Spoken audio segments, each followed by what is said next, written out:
Assalamualaikum warahmatullahi wabarakatuh. Perkenalkan, saya Yusriyadi, dosen program studi analisis kimia dari Akademi Komunitas Industri Manufaktur Bantaeng. Sebagai seorang dosen, saya tentunya memiliki tanggung jawab untuk melaksanakan cetakan perguruan tinggi yang meliputi pendidikan dan pengajaran, penelitian serta pengabdian kepada masyarakat.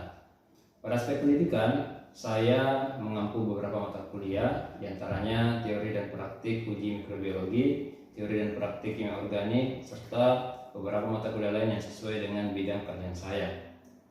Pada kesempatan ini, saya memilih mata kuliah teori uji mikrobiologi sebagai representasi unjuk kerja pada aspek pendidikan dan pengajaran. Mata kuliah ini diselenggarakan pada semester kedua dengan bobot 1 SKS. Mata kuliah ini memberikan pemahaman tentang konsep dasar mikrobiologi dan berbagai metode pengujian mikroorganisme yang diterapkan pada bidang pangan, lingkungan, dan industri. Adapun materi pembelajaran meliputi ruang lingkup mikrobiologi, faktor-faktor yang mempengaruhi pertumbuhan mikroba, media pertumbuhan, teknik asepsis dan sterilisasi, teknik isolasi mikroorganisme, metode numerasi, identifikasi bakteri, serta penerapan SNI dan ESO dalam pengujian mikrobiologi. Model mata kuliah ini, mahasiswa diharapkan mampu memahami konsep dasar mikrobiologi, menjelaskan prinsip-prinsip pengujian mikrobiologi, serta menganalisis dan menentukan metode pengujian yang sesuai berdasarkan karakteristik sampel dan prosedur baku. Selain itu, mahasiswa juga diharapkan memiliki kemampuan berpikir kritis, analitis, dan mampu menyelesaikan permasalahan di bidang mikrobiologi. Proses pembelajaran dilaksanakan secara tatap muka dengan pendekatan student-centered learning, melalui ceramah interaktif, diskusi, studi kasus, presentasi, dan penugasan.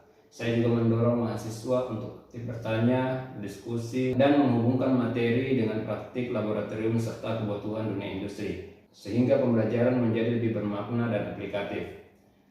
Penilaian dilakukan secara berkelanjutan sesuai rencana pembelajaran semester yang terdiri atas tugas 15%, kuis 10%, ujian tengah semester 35%, dan ujian akhir semester 40%. Penilaian tidak hanya berfokus pada penugasan materi, tetapi juga pada kemampuan analisis, komunikasi ilmiah, dan pemecahan masalah.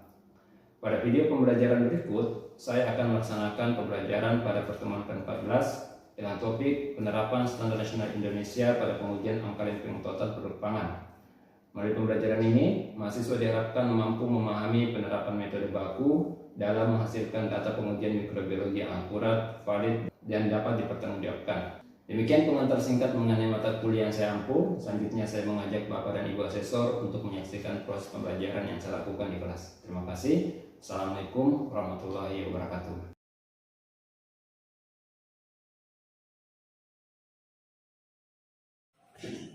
Baik, bismillahirrahmanirrahim. Assalamualaikum warahmatullahi wabarakatuh. Waalaikumsalam warahmatullahi wabarakatuh. Baik, alhamdulillah hari ini kita akan melanjutkan mata kuliah teori mikrobiologi. Dan pada pertemuan ini kita akan melanjutkan materi tentang pengujian angka lempeng total dengan metode standar. Nah, di sini acuannya adalah SNI 2897/2008 tentang metode pengujian cemaran mikroba pada produk pangan. Baik, sebelum kita mulai pelajaran, alangkah baiknya jika kita memulai dengan berdoa bersama. Baik, mari kita berdoa menurut keyakinan dan kepercayaan masing-masing. Berdoa dimulai. Baik, berdoa selesai. Oke, mari kita masuk ke materi. Jadi di sini kita akan mempelajari tentang pengujian angka lempeng total dengan metode standar ya. Di sini kita menggunakan standar SNI ataupun ISO sebagai acuan untuk pengujian tersebut. Nah, sebelum kita masuk ke materi utama, saya ingin mengajak adik-adik untuk berpikir dulu ya.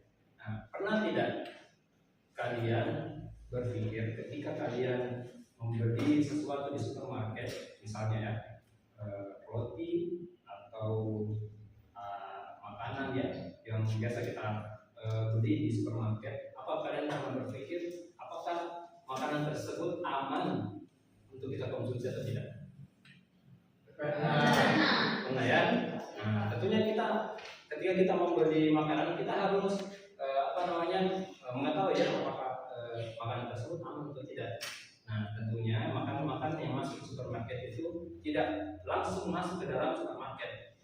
tentunya melalui proses pengujian yang biasanya ya melibatkan pengujian uji mikrobiologi di laboratorium seperti itu.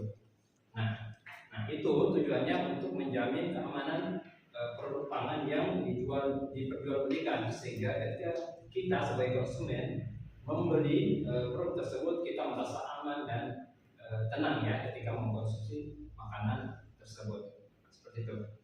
Nah, selanjutnya di sini kita menggunakan acuan SNI.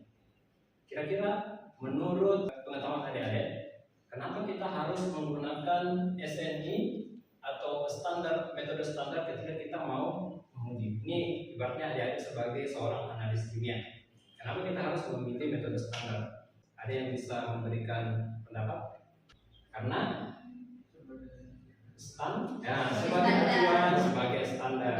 Jadi seorang analis itu tidak mungkin kita buat metodenya ya.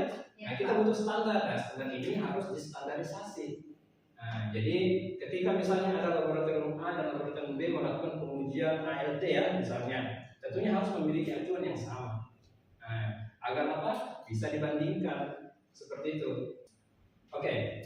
Nah, di sini kita akan membahas tentang pengujian ALT ya. Jadi di pertemuan sebelumnya sempat kita bahas beberapa metode perhitungan uji mikrobiologi ya. Salah satunya adalah ALT.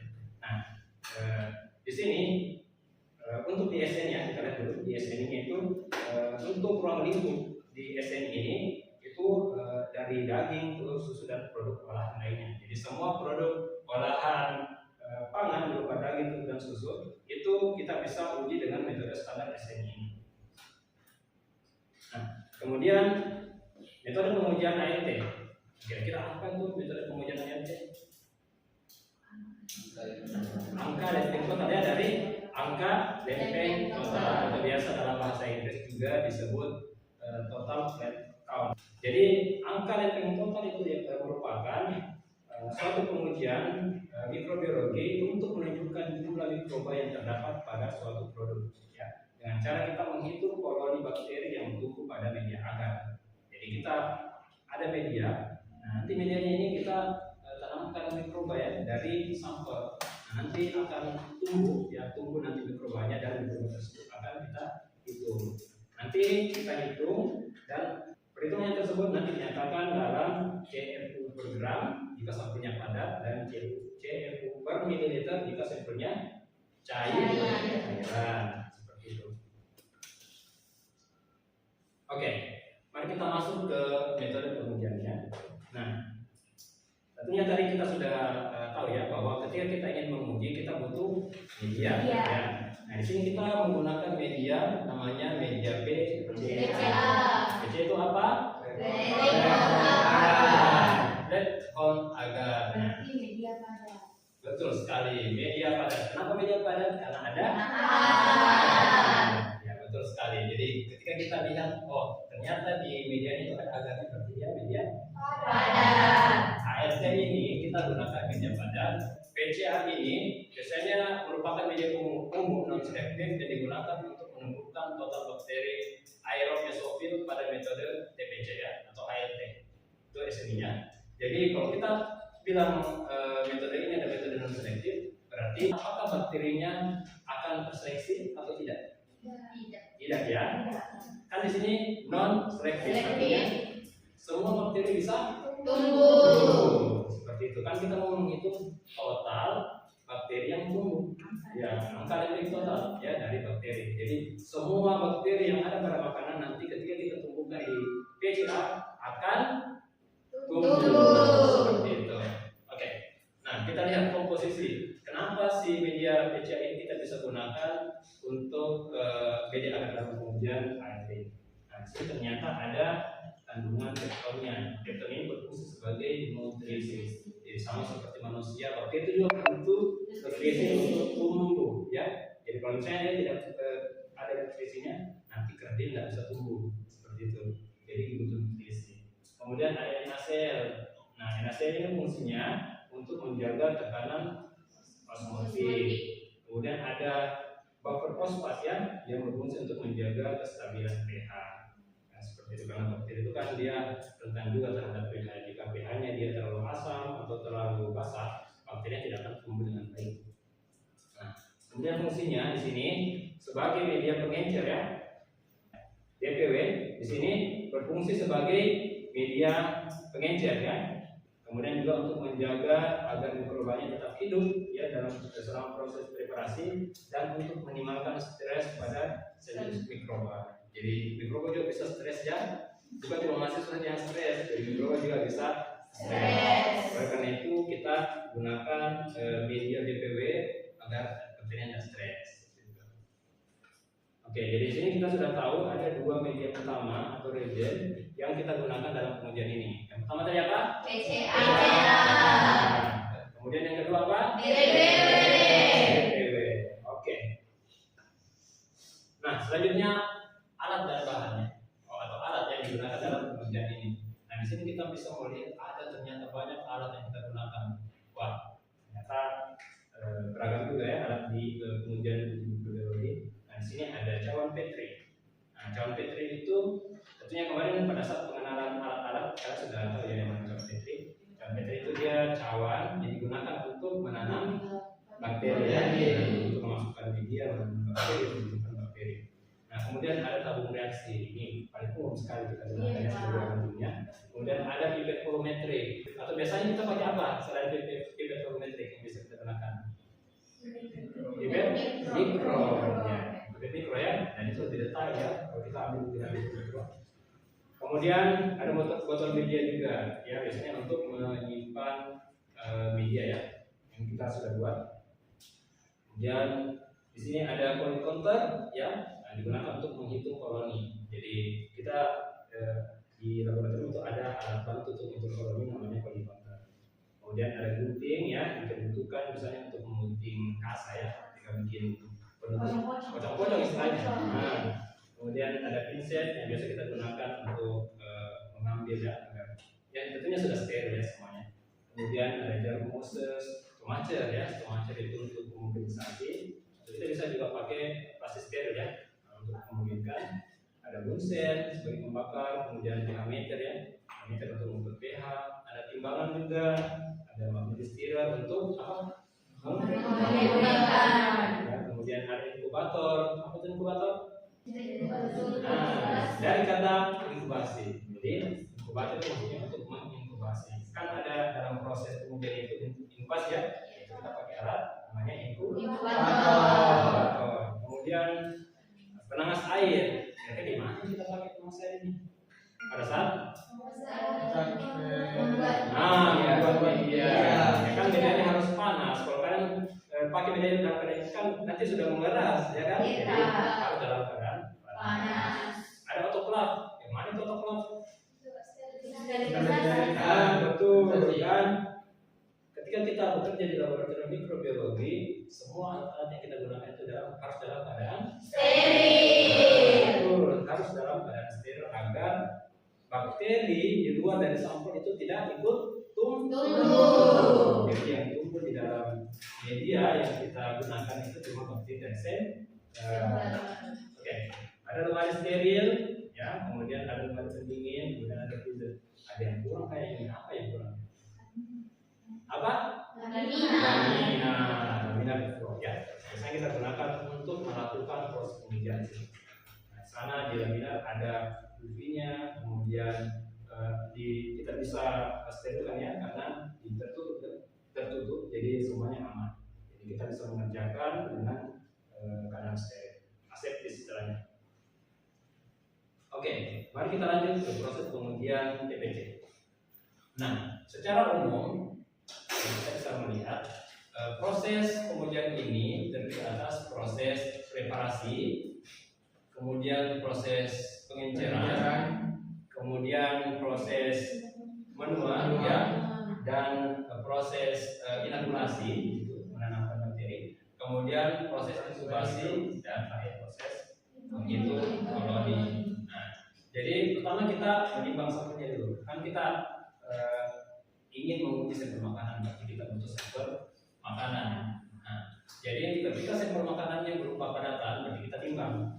Nah, di prosedur SNI digunakan 25 25 gram ya, 25 gram. Nah, kalau misalnya dia cairan kita gunakan 25 ml. Nah, dengan diencerkan menggunakan BPW 0,1% sebanyak 25 ml. Jadi itu nanti kita akan membuat pengenceran berapa? 10 pangkat minus 1 ya. Ya, seperti itu. Ingat ya, 1 tambah 9 itu rumusnya. Kalau kita lihat kan 25 dibagi 25 kan 9. Berarti 25 dibagi 25 1, 25 dibagi 25 adalah 9. Jadi 1 tambah 9 itu rumusnya. Jadi berapapun misalnya diminta dibuat volume tertentu, kita sudah bisa memperhitungkan dengan rumus tadi 1 tambah 9. Nah, setelah kita preparasi, nah kita sudah dapatkan tadi pengenceran 10 pangkat minus 1 ya. Berikutnya kita buat pengenceran bertingkat. Nah, pengenceran bertingkat ini itu biasanya tergantung dari sampelnya juga ya. Ketika kita melihat sampelnya adalah sampel yang banyak mengandung bakteri, misalnya itu, ya betul itu yang dari proses fermentasi biasanya. Nah, seperti itu. Nah, itu kita butuh pengenceran yang lebih tinggi. Ya, biasanya sih cukup 5 pengenceran. Umumnya 10 pangkat minus 1, 10 pangkat minus 2, 3 minus 4 sampai 5. Kira-kira apa fungsi dari pengenceran ini? Ada yang bisa menjawab? Menggunakan pengujian. Ya betul. Dari spesifik lagi? Dari spesifiknya itu agar hidup boleh dengan baik. Betul sekali. Kasih dokter. Kalau misalnya terlalu pekat, ya kan, kemudian pengenceran terlalu tinggi konsentrasinya, tentunya nanti itu kan sebaliknya konsentrasi dengan jumlah koloni yang tumbuh. Jadi nanti jumlah koloni yang ada pada fat count itu atau media akan banyak. Ya, susah dong itu kan punya standar perhitungan ya. Nah, kalau sangat banyak, tentunya kita harus encerkan agar nanti bisa kita eliminasi beberapa bakteri sehingga kita bisa itu tentunya nanti akan diganti dengan faktor pengenceran, karena pengenceran itu kan digunakan untuk agar mudah menghitung ya. Nah, tapi agar mendapatkan angka yang sebenarnya dari total koloni tersebut kita perlu kalikan dengan faktor pengenceran. Oke, setelah kita encerkan, berikutnya kita inokulasi ya. Nah, inokulasi kita menggunakan metode tuang. Meskipun sebenarnya dari segi prinsip kan kita sudah pelajari 3 metode ya di pertemuan sebelumnya. Ada metode apa? Metode sebar, gores, tuang. Nah, di SNI itu disarankan menggunakan metode Tuang. Artinya di apa? Itu Tuang. Tetapi secara prinsip sebenarnya kita juga bisa menggunakan metode sebar. Tapi kenapa di SNI lebih menekankan menggunakan metode tuang? Kenapa? Supaya pertumbuhannya ya betul sekali. Jadi dia kalau metode tuang itu bisa merata di semua bagian media. Kan itu tuang tuh, jadi memberikan dia ada bisa tumbuh di permukaan, bisa tumbuh di dalam media. Jadi semuanya bisa maksimal pertumbuhan dari bakteri tersebut. Tuang atau kita inokulasikan ke media. Nah selanjutnya kita inkubasi. Inkubasi ini tidak sembarangan ya suhunya. Nah, kan inkubasi itu untuk menumbuhkan bakteri ya. Jadi kita tidak sembarangan suhunya. Kita harus lihat apa? SNI lagi kan. Nah, kita lihat suhu berapa, kita lihat waktunya berapa lama.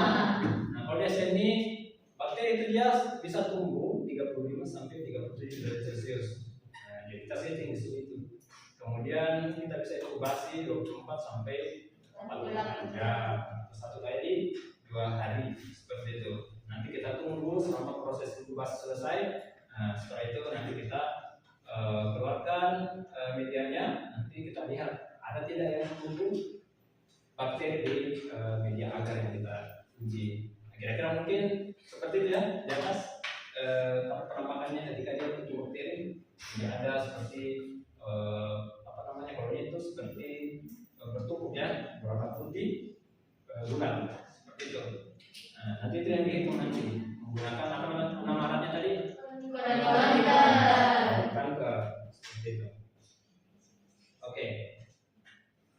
Selanjutnya kita pindah. Nah, ini mungkin tadi kita tidak itu membahas ya. Di sini kita coba membahas. Nah, pengenceran bertingkat itu sebetulnya cara proses pengerjaannya. Jadi kita mengambil satu inokulum awal, kemudian kita tambahkan 9 ml BPW sebagai pengencer, atau satu rumus tadi 1 tambah 9 gitu. Nah, seperti ini. Jadi kalau kita mau mengencerkan di pengenceran yang berikutnya, kita tidak perlu mengencerkan dari 10 pangkat min 1. Misalnya kita mau buat 10 pangkat min 3, kita tidak perlu ambil 10 pangkat min 1, tapi kita ambil dari 10 pangkat minus 2. Jadi seperti itu. Makanya dikatakan pengenceran bertingkat, karena kita ambil dari pengenceran yang Sebelumnya. Nah, makanya proses volume dan pengencer digunakan sama, tetapi faktor pengencerannya bertingkat. Seperti itu. Nah, kalau kita lihat dari gambar ini ada cawan ya. Tadi mungkin menjawab pertanyaan yang saya berikan. Ini misalnya sudah dioperasikan di dalam cawan dan sudah diinkubasi. Kira-kira apa yang kalian perhatikan ini? Koloninya ya, semakin tinggi, semakin kurang. Nah, kenapa demikian? Karena semakin seperti itu. Jadi otomatis ketika diencerkan, jumlah bakteri yang ada pada sampel tersebut akan berkurang atau tereliminasi. Makanya ketika kita lihat hasil inkubasinya, sampelnya itu pasti menunjukkan total bakteri itu berbeda ya dari pengenceran seperti itu.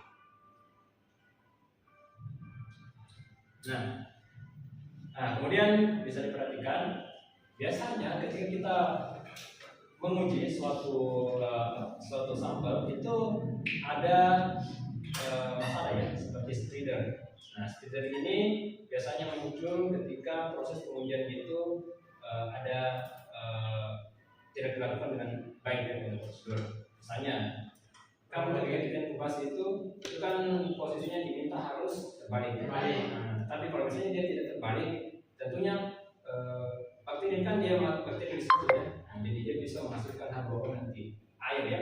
Jadi itu pasti airnya akan masuk ke dalam media. Apakah ini akan mempengaruhi itu atau tidak? Susah kan? Bisa saja bakterinya larut, bisa saja medianya larut. Jadi susah untuk dihitung. Itu akan menyebabkan spread ya, penyebaran seperti itu. Jadi tentunya kita akan susah untuk menghitung. Nah, jadi kalau seperti ini ada ketika dia jumlah spreadnya itu 25% sampai 50, itu tidak pernah sebagai cawan spread. Kita tidak bisa pakai. Tapi kalau misalnya masih kurang dari 25%, itu masih kita bisa hitung. Karena 20% itu sudah sangat banyak ya. Jadi akan mengganggu akurasi perhitungan data. Jadi kalau seperti ini diapakan? Nah, kita bisa ulangi seperti itu. Oke? Nah, jadi ketika kalian melakukan pengujian laboratorium, utamakan prosedur itu dilakukan dengan baik, terutama ketika kalian menginkubasi jangan dibuat berdiri ya, harus dibalik. Oke, untuk perhitungan koloni secara umum perhitungannya sepertinya. Jadi jumlah koloni dibagi dengan volume ditanam dikali dengan faktor pengenceran, di mana faktor pengenceran adalah seperpengenceran. Jadi ketika faktor pengencerannya 10/3, maka atau faktor pengencerannya adalah 1000 ya, atau 10/3. Biasa itu seperti ini. Ini sigma C itu total koloni, volume, dan ini adalah faktor pengenceran. Ya. Nah, tapi umumnya di SN itu menggunakan rumus ini. Nah, N atau N itu adalah ART ya. Kemudian sama dengan sigma C dalam kurung N1.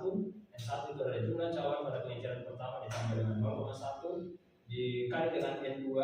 N2 itu adalah jumlah cawan pada pengenceran kedua dikali dengan D. D itu adalah pengenceran pertama, dan dikali dengan V. V itu adalah volume yang perlu ditanamkan. Ini rumus umum yang digunakan dalam SN. Kemudian untuk menghitung jumlah koloni, ya itu kan biasanya ada angka pemberatan ya. Nah, kalian bisa lihat di sini pemberatannya itu pemberatan 0,3, tapi kita tentunya acuannya dari SN ini seperti itu. Nah di sini sini misalnya jika angkanya 456, itu kan angka terakhirnya adalah 6 ya, di atas 5. Jadi itu dibulatkan jadi 1. 0 ya, kemudian dia jadi 1 digunakan dengan angka yang di depannya. Jadi dia menjadi 460. Seperti itu. Oke, ini tadi kita sudah jelaskan. Jadi mungkin bisa dilihat contoh koloni yang terlalu banyak. Nah, kalau seperti ini kita tidak usah hitung, kita cukup cantumkan di hasil pengamatan adalah TNDC. Kemudian kalau seperti ini terlalu sedikit, nah tentunya dia kurang dari jumlah koloni yang kita masukkan dalam perhitungan. Kita tulis TNDC. Kemudian yang normal, jadi kita hitung berarti koloninya 25 sampai 250 koloni. Kemudian seperti ini split ya, yang tadi kita sudah jelaskan ada ada perhitungannya ya. Kalau misalnya dia lebih dari 25 sampai 20%, maka kita tulis dia sebagai cawan spreader. Oke, ini tadi perhitungannya. Kemudian coba kita latihan soal dulu. Latihan soal. Ini ada soal. Di sini ada hasil pengamatan ya dari proses pengujian. Bisa dilihat ini sudah ditanya. Di sini ada 3 pertanyaan. Pertanyaan pertama adalah tentukan pengenceran yang digunakan. Kira-kira kalau kalian lihat di hasil pengamatan tersebut, berapa pengenceran berapa yang digunakan? 10 pangkat minimal. Oke, kalau 10 pangkat min 4 bisa diberikan alasannya. Di sini ada pertanyaan bisa menjelaskan alasan untuk pemilihan pengenceran tersebut. Kira-kira kenapa kita pilih itu 10 pangkat min 4? Karena dari angka 25 hingga 250 masuk Pak. Oke. Dalam batas. Oke. Yang 10 pangkat min 5 kira-kira kenapa? Itu kan ada yang di bawah 10 pangkat, ya, ada yang di bawah 25. Apa yang kita gunakan kedua jawabannya?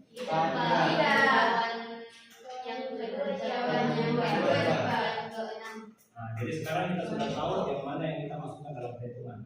10 pangkat 4 kita pakai cawan 1 Dan 10 pangkat 5 kita pakai Cawan 2 saja.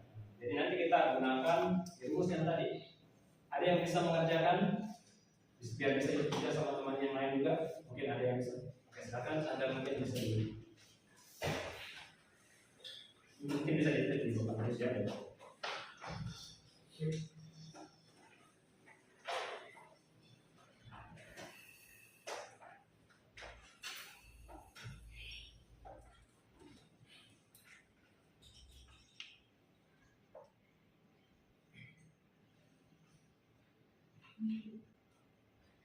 Yang lain juga bisa kerjakan di kertas ya.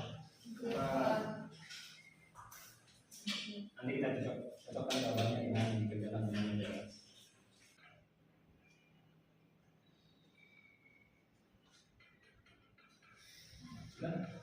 Ada yang sama jawabannya? Sama ya.